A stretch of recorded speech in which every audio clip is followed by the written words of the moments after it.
Hai, Assalamualaikum warahmatullahi wabarakatuh. Selamat pagi teman-teman. Hari ini kita akan belajar mata pelajaran geografi modul yang pertama, yaitu kenali wilayah Indonesia. Bagaimana kita tahu bahwa Indonesia itu memiliki 3 daerah waktu ya? 3 daerah waktu, yaitu ada waktu Indonesia Barat, waktu Indonesia Tengah, dan juga waktu Indonesia Timur. Kenapa sih Indonesia itu terbagi menjadi 3 daerah waktu? Ada yang tahu alasannya nggak? Ya, jadi alasannya karena Indonesia secara geografis memiliki bentang garis bujur yang sangat panjang, dan itu menyebabkan Indonesia terbagi menjadi 3 daerah waktu. Oke, wilayah mana saja sih yang masuk ke dalam waktu Indonesia Barat? Yuk kita cek. Ups, kebablasan. Nah, ini wilayah mana saja yang termasuk Indonesia bagian barat? Nih, ada Pulau Jawa, Pulau Madura di sini, ada Pulau Sumatera, ada Pulau Kalimantan Tengah, dan juga Kalimantan Barat. Terus, Indonesia bagian tengah ada apa saja? Ada Kalimantan Utara, Kalimantan Timur, terus Kalimantan Selatan, ada NTB, ada NTT, kemudian ada Sulawesi, gitu ya. Ada Bali juga di sini. Ada Lombok juga, dia masuk ke dalam waktu Indonesia Tengah. Terus kalau waktu Indonesia Timur meliputi ada apa saja? Ada Maluku Utara, Maluku, Papua Barat, dan juga Pulau Papua. Terus bagaimana perbedaan waktunya? Kita simak ya. Di sini terlihat bahwa ketika di Indonesia bagian barat pukul 9 pagi, maka Indonesia bagian tengah dia sudah memasuki pukul 10 pagi. Beda lagi kalau di Indonesia bagian timur, selisihnya 2 jam. Sehingga kalau di Indonesia bagian barat 9 pagi, maka di Indonesia bagian timur dia sudah masuk ke pukul 11 pagi. Misalnya di Semarang di sini ya. Misalnya di Semarang jam 10 malam. Misalnya jam 10 malam. Maka di Indonesia bagian tengah dia sudah jam 11 malam.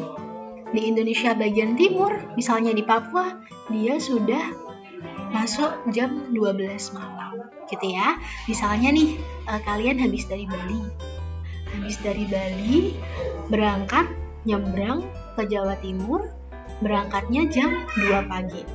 Nanti kita sampai ke Jawa Timurnya, sampai ke Pulau Jawa Timurnya jam 1 siang. Gimana sih?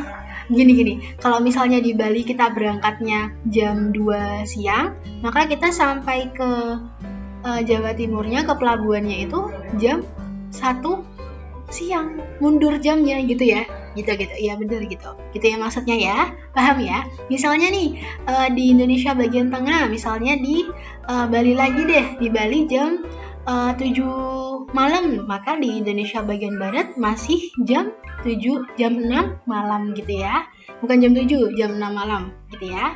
Oke, lanjut lagi. Nah, yang kedua, kita tahu bahwa Indonesia itu memiliki 2 musim, yaitu musim penghujan dan juga musim kemarau. Bukan musim panas ya, sekali lagi musim penghujan dan musim kemarau.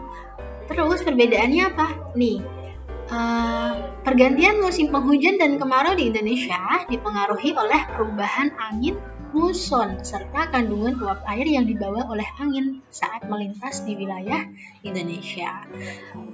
Rentang waktu dari bulan Maret sampai bulan September itu akan mengalami musim kemarau. Kenapa kok bisa mengalami musim kemarau?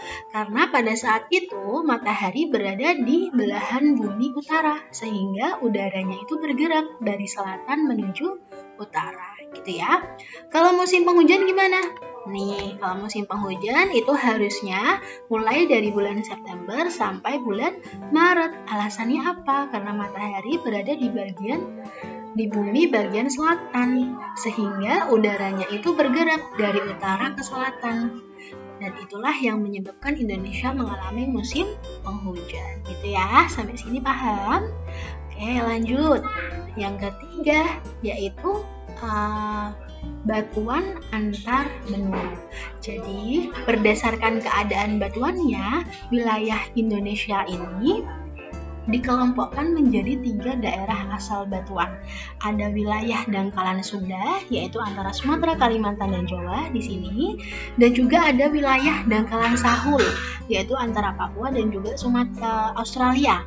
Terus ada yang ketiga, wilayah antara dangkalan Sunda dan dangkalan Sahul, yaitu di tengah-tengah sini. Terus apa sih pengertiannya dari masing-masing wilayah dangkalan ini? Nah, itu tugas kalian ya, yaitu mencari tahu apa itu wilayah dangkalan Sunda, wilayah dangkalan Sahul, dan wilayah antara dangkalan Sunda dan dangkalan Sahul, gitu ya. Silahkan kalian cari tahu dan tulis jawaban kalian di lembar jawab milik Bu Awal. Oke? Itu saja dari Bu Awal. Terima kasih. Wassalamualaikum warahmatullahi wabarakatuh.